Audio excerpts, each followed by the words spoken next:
Hello everyone. आज हम इस वीडियो में डिस्कस करने वाले हैं जो करंटली यहाँ पे ESIC की द्वारा जो नोटिफिकेशन आई है। ESIC जो बेसिकली है employ state insurance corporation, ministry of labour and employment के अंडर आता है। इसमें जो वेरियस वैकेंसीज अपकमिंग आने वाली है उसमें जो रूल्स एंड रेगुलेशंस है और रिक्रूटमेंट प्रोसेस है वो इस वीडियो में जो हम डिस्कस करने वाले हैं। तो इसमें बेसिकली जो MTS है, LDC है, UDC है और हेड क्लर्क, असिस्टेंट और social security officer, manager grade 2 etcetera की जितनी भी सुप्रिटेंडेंट एक्सेट्रा की पोस्ट के बारे में इसमें बताया गया है। तो वही सब आज हम देखेंगे कि किसमें कितनी कितनी पोस्ट हैं। तो चलिए देखते हैं। सबसे पहले हम यहाँ पे सबसे पहले जो दी गई है वो है MTS की पोस्ट। MTS की टोटल यहाँ पे 3,341 वैकेंसीज जो बताई गई हैं। इनमें वेरिएशन भी आ सकती है इतनी वैकेंसीज में, ये टेंटेटिव रहती है, लेकिन लगभग इतनी 3,500 के आसपास वैकेंसीज रहेंगी। और यहाँ पे जो पे मैट्रिक्स रहेगा वो 18,000 से लेकर 56,900 तक रहेगा। यानी कि इनिशियली जो आपकी सैलरी रहेगी वो अप टू लगभग आपकी 20-22 हज़ार के आसपास जो MTS में सैलरी वो रहने वाली है। एज लिमिट इसमें 18 से 25 साल है, तो ये काफ़ी इंपॉर्टेंट है आपके लिए। और जो इसके लिए एलिजिबिलिटी है वो है मेट्रिकुलेशन या फिर इक्विवेलेंट, जो मेट्रिकुलेशन के या किसी भी बोर्ड से आपने की हो तो वो इसके लिए एलिजिबल है। नेक्स्ट हम यहाँ पे देखते हैं जो प्रोबेशन होगा इसमें वो 2 साल का प्रोबेशन पीरियड आपका रहेगा। उसके बाद यहाँ पे आपको ये रेगुलर जॉब मिल जाएगी। और यहाँ पे जो रिक्रूटमेंट है वो प्रमोशन के थ्रू या फिर किसी भी डिप्यूटेशन एक्सेट्रा के थ्रू नहीं होगी, ये डायरेक्ट रिक्रूटमेंट होगी। जितनी भी यहाँ पे पोस्ट हैं इन सभी पे डायरेक्ट रिक्रूटमेंट यहाँ पे होने वाली है। यही थी इसमें बेसिक डिटेल। नेक्स्ट हम देखते हैं जो हमारे पास पोस्ट दी गई है वो है LDC की। LDC में यहाँ पे लगभग 1923 पोस्ट हमारे पास रहने वाली है और इसका जो पेमेंट है 19,900 से लेकर 63,200 है। तो आप ये मान लीजिए लगभग आपका 25,000 से लेकर 27,000 तक का यहाँ पे इनिशियल जो आपको सैलरी है वो मिल जाएगी। और यहाँ पे पीरियड ऑफ प्रोबेशन एक्सेट्रा कुछ भी इसमें नहीं बताया गया है, ये सभी नॉट एप्लीकेबल है एजुकेशन क्वालिफिकेशन डिटेल्स। क्योंकि यहाँ पे बेसिकली जो चीज़ क्या है वो है कि जो ये रिक्रूटमेंट होगी LDC की वो 75% प्रमोशन पे होगी। तो यहाँ पे मान लीजिए जैसे जितनी टोटल 1923 वैकेंसीज हैं उनमें से हमारी 1400 लगभग 1450 के आसपास जो वैकेंसीज रहेंगी वो प्रमोशन से ही होंगी। और जो बाकी 25% है इनके लिए भी कोई डायरेक्ट एग्जाम नहीं होगा, ये भी डायरेक्ट रिक्रूटमेंट नहीं है, ये भी डिपार्टमेंट एग्जाम होगा, कम्पिटिटिव एग्जाम। जो डिपार्टमेंट पे ऑलरेडी हैं इससे लोअर पोस्ट पे उनमें जो एग्जाम्स होगा वो क्वालिफाई करेंगे तो वो लग जाएंगे। तो ये हमारे काम की पोस्ट नहीं है, तो इस पर हम ज़्यादा ध्यान नहीं देंगे। बाकी यहाँ पे जो रूल्स एक्सेट्रा मेंशन किए गए हैं कौन कौन प्रमोशंस के लिए एलिजिबल है, जैसे कोई MTS वाला होगा मिनिमम ये पे स्केल MTS का कैडर 1 के हिसाब से जो दिया हुआ है, ये प्रमोशन रूल्स अगर कोई ऑलरेडी जॉब कर रहा है तो वो देख सकते हैं। नेक्स्ट जो यहाँ पे दी गई है वो है UDC की या फिर अपर डिवीजन क्लर्क कैशियर आप कह सकते हैं। टोटल वैकेंसीज है 6,435, जिसमें वेरिएशन आ सकती है डेफिनेटली। और जो पे लेवल पर है मिलेगी ये 4 लेवल पर मिलेगी और ये 25,500 से लेकर 81,000 तक इसका जो पे स्केल है वो रहेगा। और आपको इसमें जो इनिशियल सैलरी है वो लगभग आपको यहाँ पे 32 से 35 हज़ार के बीच में मिल जाएगी। मतलब कम ज़्यादा भी हो सकती है और डिपेंड करता है, ये तो सिटीज़ के ऊपर डिपेंड करता है कौन सी टीयर सिटी में आपको जॉब मिल रही है। तो आपकी सैलरी यहाँ पे ज़्यादा भी हो सकती है और कम भी हो सकती है इससे।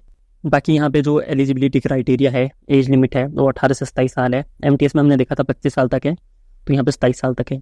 और यहाँ पे बैचलर्स डिग्री होना कंपलसरी है। कोई भी आपके पास बैचलर्स डिग्री हो तो आप यहाँ पे इसमें हिस्सा ले सकते हैं।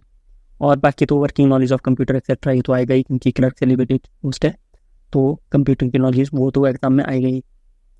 बाकी यहाँ पे प्रोबेशन पीरियड यहाँ पे भी 2 साल का रहेगा और इसमें 75% जो होगा वो डायरेक्ट रिक्रूटमेंट से होगा।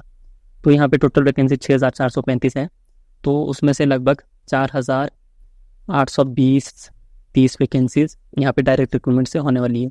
तो ये काफ़ी अच्छा अमाउंट ऑफ वैकेंसीज है यहाँ पे UDC के लिए और सैलरी भी इसमें ठीक है। बाकी की 15% प्रमोशन से और 10% लिमिटेड जो डिपार्टमेंटल एग्जाम होगा उससे होगी। तो मान लीजिए 25% ये बाकी बचा कुचा सब इससे होगा और 75% यहाँ पे डायरेक्ट रिक्रूटमेंट होने वाली है। नेक्स्ट है यहाँ पे हेड क्लर्क और असिस्टेंट की। इसमें 3,415 वैकेंसीज हैं जो कि पे लेवल 6 पर हैं। 35,400 से लेकर 1,12,400 तक की इसकी जो पे स्केल है वो जाती है। लेकिन यहाँ पे भी वही बात है, 75% प्रमोशन और 25% यहाँ पे डिपार्टमेंटल एग्जाम होगा। तो इसमें भी कोई हमारे पास यहाँ पे डायरेक्ट रिक्रूटमेंट नहीं होने वाली है, तो ये भी हमारे काम की नहीं है। नेक्स्ट यहाँ पे है social security officer manager grade 2 superintendent. 2,500 यहाँ पे लगभग 2,596 वैकेंसीज हैं।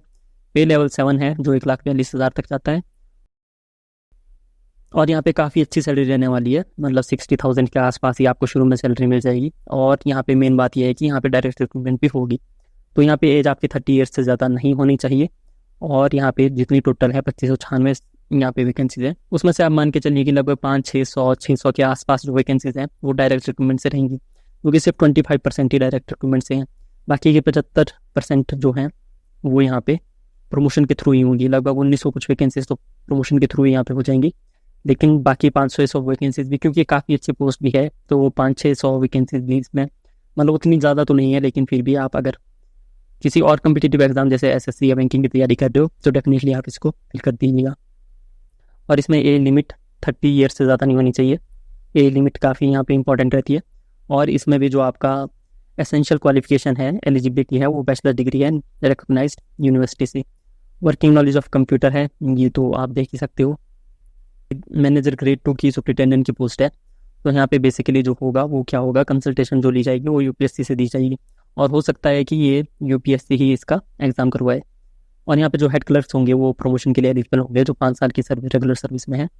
तो ये इंपॉर्टेंट था यहाँ पे। तो यही थी इसकी बेसिक से डिटेल। तो बेसिकली यहाँ पे एक तो ये सुपरिटेंडेंट ग्रेड मैनेजर वाली पोस्ट जो है वो उसमें आप फिल कर सकते हो, क्योंकि वो डायरेक्ट रिक्रूटमेंट से है। बाकी हमने देखा और जो यहाँ पे है वो यूडीसी की पोस्ट हैं जो डायरेक्ट रिक्रूटमेंट में आएंगी, और एमटीएस की हैं। बाकी जो एलडीसी एक्सेट्रा की जो पोस्ट हैं वो डायरेक्ट रिक्रूटमेंट में यहाँ पे नहीं। जितना यहाँ पे टोटल पोस्ट बताया गया है लगभग 17,000 कुछ के आसपास पोस्ट है, तो उतनी तो डेफिनेटली नहीं आने वाली, बहुत ही कम पोस्ट आएंगी। लेकिन फिर भी अगर आप ऑलरेडी कम्पिटिटिव एग्जाम्स की तैयारी करते हो तो ये भी काफ़ी अच्छी बात है आपके लिए कि आप इसमें भी अप्लाई कर सकते हो। और इसमें भी पैटर्न बेसिकली वही रहेगा, मैथ्स, रीजनिंग एक्सेट्रा जो भी आता है, general awareness, GK and computer etcetera, तो वही सब इसमें आएगा। अगर आपको वीडियो यूजफुल लगी हो तो चैनल को सब्सक्राइब कर दीजिए और वीडियो को लाइक कर दीजिए।